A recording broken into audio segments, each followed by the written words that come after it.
El Señor esté con ustedes. Y con tu espíritu. Lectura del Santo Evangelio según San Mateo. Gloria a ti, Señor.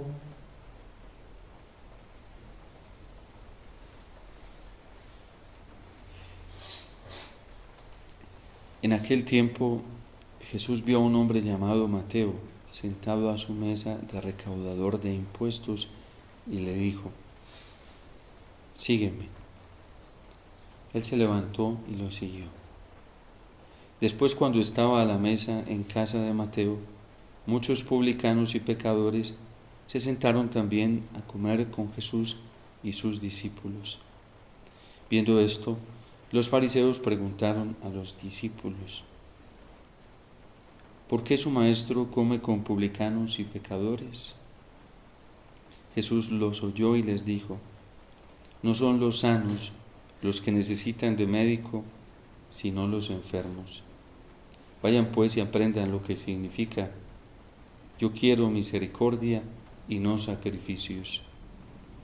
Yo no he venido a llamar a los justos, sino a los pecadores. Palabra del Señor. Gloria a ti, Señor Jesús.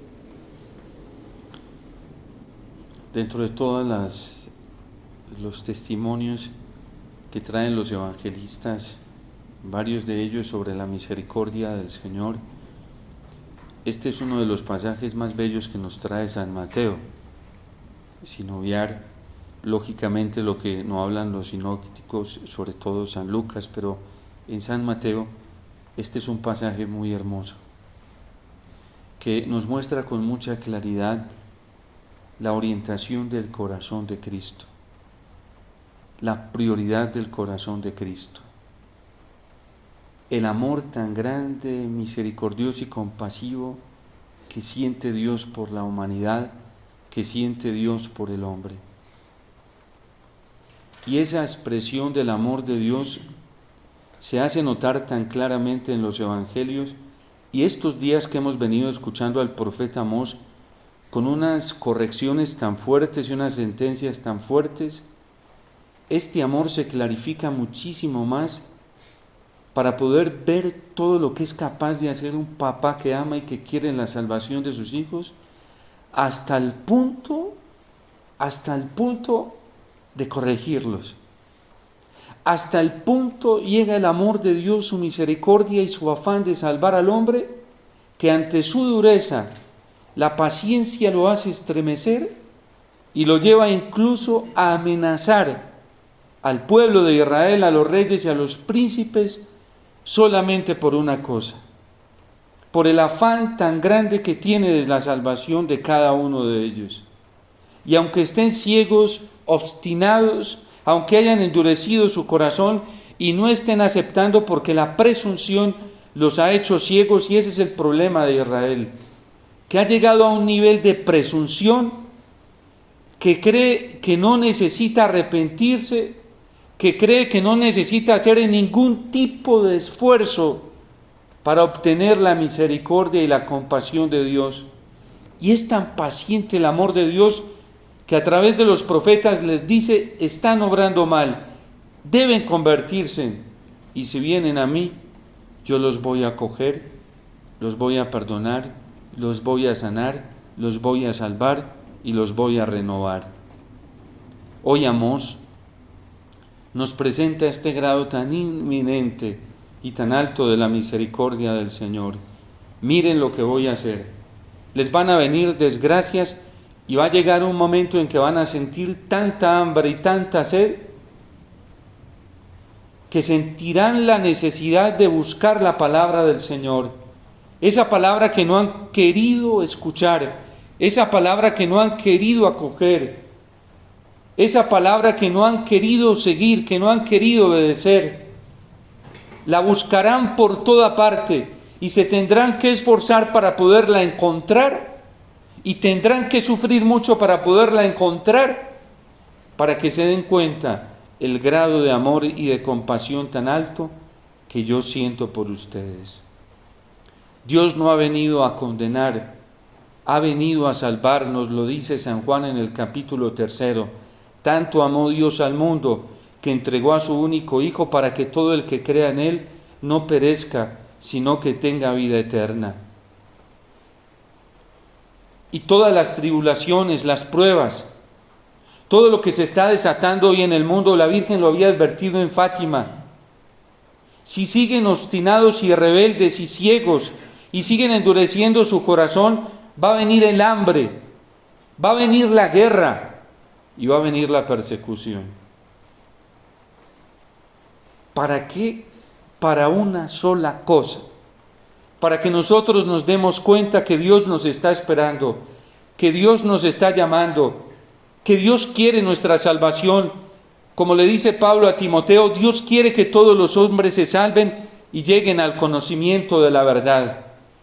Y por eso San Juan Crisóstomo, comentando este evangelio, dice que el Señor ha llamado a los pecadores a que se conviertan y no a que sigan pecando. El diablo astutamente invierte esta orientación de la misericordia y nos dice en el corazón, nos dice en la mente que Dios llama al pecador a que siga pecando porque su misericordia es tan grande que puede seguir pecando. Y vemos cómo en un relativismo tan terrible utiliza el demonio la palabra misericordia para decirle a los pecadores: pueden seguir pecando, pueden seguir en su error, pueden seguir endureciendo su corazón, que Dios no se incomoda ni se molesta por eso y siempre los va a perdonar. ¿Y eso cómo se llama? Eso se llama el Catecismo de la Iglesia Católica, hablando del primer mandamiento, lo llama presunción.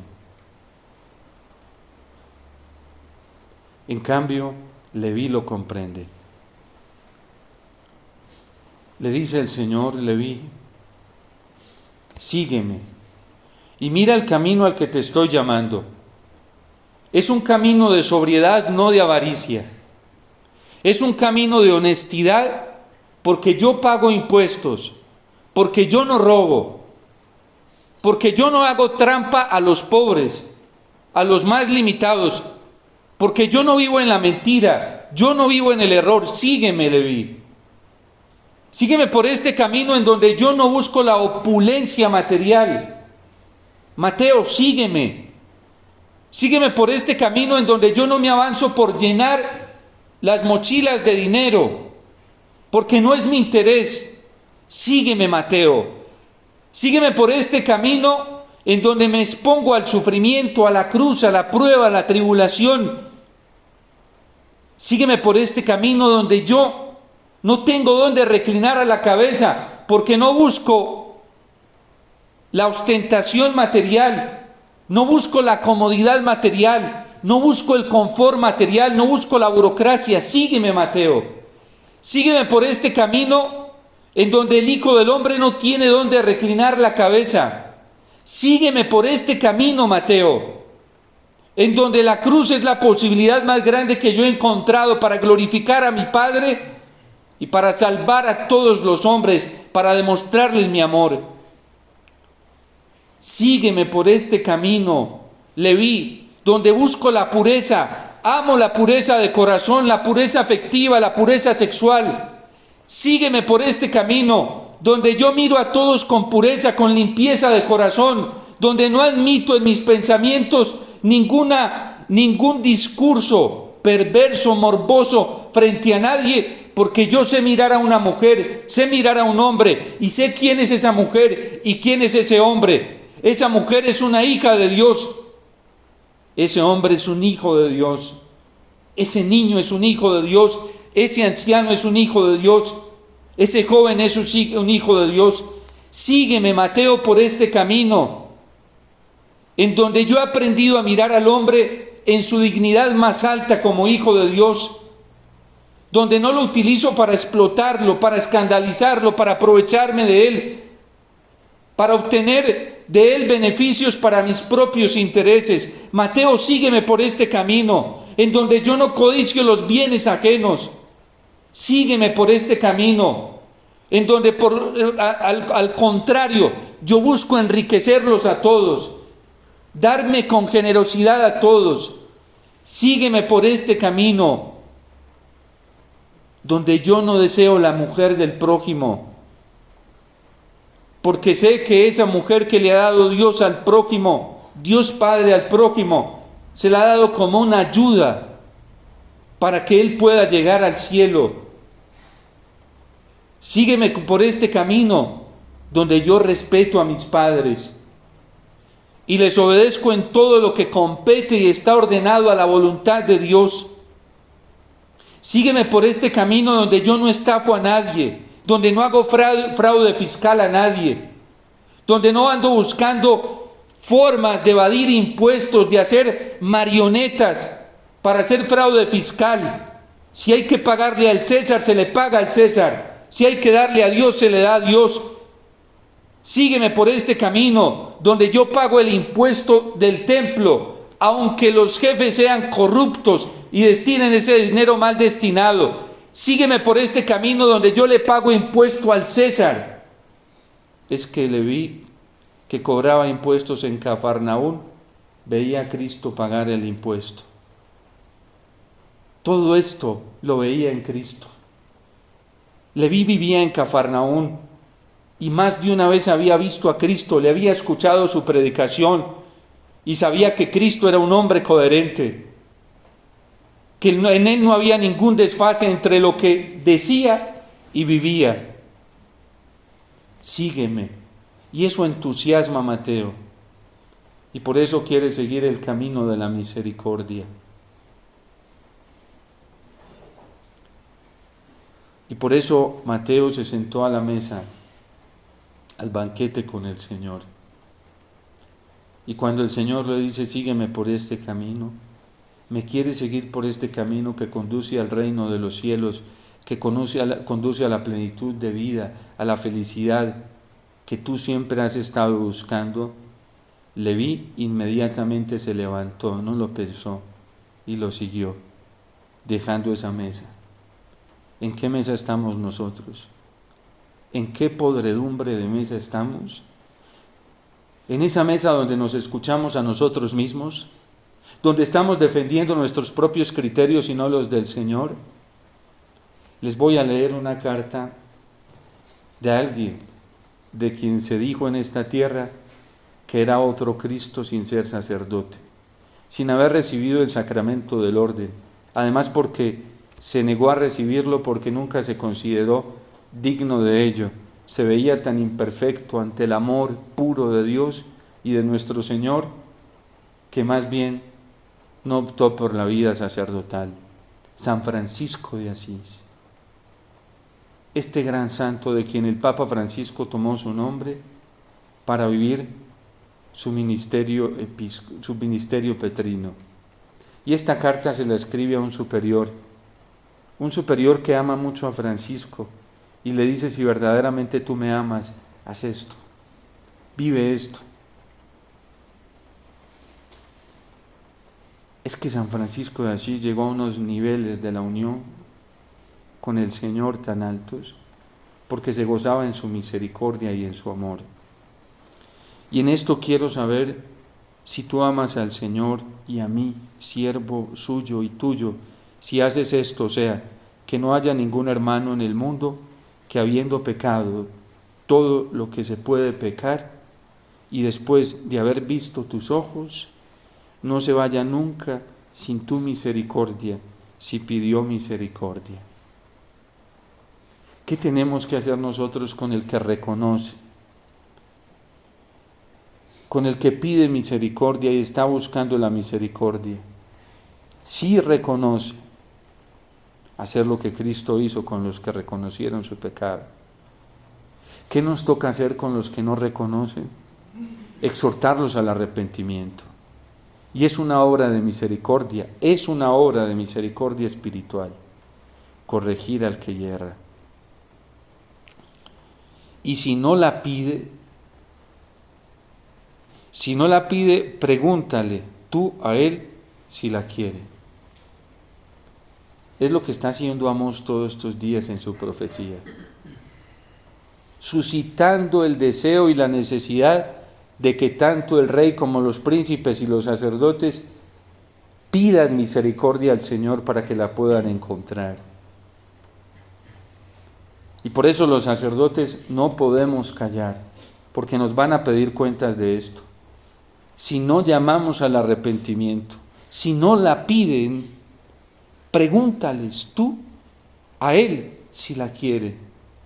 Y si luego peca 1000 veces ante tus ojos, ámalo más que a mí, para que lo atraigas al Señor, y compadécete siempre de esos tales. Si alguno de los frailes peca mortalmente por instigación del demonio, tendrá que recurrir por obediencia a su guardián. ¿Saben qué es lo más grave hoy? Que el que peca ya no recurre a pedir la misericordia del Señor. Porque cuando alguien ha llegado a unos niveles de presunción, considera el pecado como algo bueno y sigue en él. Aquellos lo tenían por regla que si algún fraile pecaba mortalmente, inmediatamente no se iba donde el sacerdote, se iba donde el superior a decirle que había pecado mortalmente. Y todos los frailes que sepan que han pecado, no lo avergüencen ni hablen mal de él, mas tengan gran misericordia con él y tengan muy secreto el pecado de su hermano, porque no necesitan de médicos los sanos, sino los enfermos. ¿Por qué creen que el Señor amenazó a David con sacar al público su pecado? Porque David no lo quería reconocer. Y no crean que el Señor muchas veces no le quiso hacer entender que había fallado. Todo lo que tú has hecho al escondido, yo lo voy a poner en público. Si nosotros no reconocemos nuestras faltas delante del Señor y nuestros pecados, y si el mundo no lo reconoce, y hoy en la iglesia no se reconocen, ¿saben qué está haciendo el Señor? Los está sacando al público. Miren todos esos sacerdotes que cometieron el delito de abuso a menores. ¿Saben por qué el Señor los sacó al público? Fue el Señor. Porque en vez de reconocer que habían pecado y habían fallado, hicieron todo lo posible por encubrir su delito. Y algunos obispos se prestaron para eso. Y el Señor se lo dice a David a través del profeta Natán: todo lo que tú hiciste a escondidas, yo lo voy a poner a la luz del día. Y no hay nada tan oculto que no llegue a saberse, ni tan encubierto que no llegue a descubrirse. Todo lo que nosotros hallamos al escondido y no lo reconozcamos como falta, Dios lo va a sacar a la luz. Y lo va a poner en evidencia. Se lo decía ayer Amós a Jeroboam II. Va a poner a tu mujer y la va a entregar a la vergüenza pública. Todo lo que las infamias que se han cometido dentro de la jerarquía aún en la vida consagrada están saliendo a la luz. Y Dios pudo haberlo evitado. Y no lo ha evitado. Por falta de reconocimiento y de arrepentimiento. Por eso aquí San Francisco dice: al que haya pecado y reconozca y venga a pedir perdón, no pongas en público su pecado. Pero si nosotros no reconocemos y lo escondemos y nos cobijamos, Dios sí lo va a sacar a la luz. Igualmente están obligados por obediencia a mandarlo a su custodio con un compañero. Obligados, miran, si nosotros, qué peligro el encubrimiento. En la regla ellos tenían que si algún hermano se daba cuenta que otro había pecado mortalmente y estaba fallando y era infiel, y debían ir donde el guardián y decírselo al guardián. por el bien de ese hermano. ¿Qué pasa hoy en las formas de vida comunitaria? Que el que quiere vivir en el pecado se encuentra cómplices y busca cómplices y encuentra cómplices para seguir en su pecado. Eso es lo más perverso. Si nosotros nos damos cuenta que un hermano ha fallado, ve y díselo. Y si no te hace caso, ve y díselo delante de 2 o 3 hermanos. Y si no te hace caso, hazlo en público, dice el Evangelio. Díselo a toda la comunidad. Y si no hace caso, poniéndolo en boca de toda la comunidad, considéralo un pagano. Es decir, con él no te vayas a andar ni a caminar. Es claro el Evangelio. Y por eso ellos lo tenían dentro. Si algún hermano fallaba, ve y díselo. Si no te hizo caso, ve y díselo al guardián. Busca otro testigo. Y si no hizo caso así y sigue, hazlo ante toda la comunidad para buscar su salvación. Y si ante toda la comunidad no se arrepiente, considéralo un pagano. La Iglesia hace todos esos procedimientos a través del derecho canónico. Y el custodio se comporte misericordiosamente con él, como querría que se comportaran con él si se viese en un caso semejante. Y si cayera en otro pecado venial, se confiese con un hermano suyo sacerdote. Y si no hubiese un sacerdote, se confiese con otro hermano suyo, hasta que haya un sacerdote que lo absuelva canónicamente, como se ha dicho, y éste no tenga potestad de imponer más penitencia que éste. Vete y no peques más.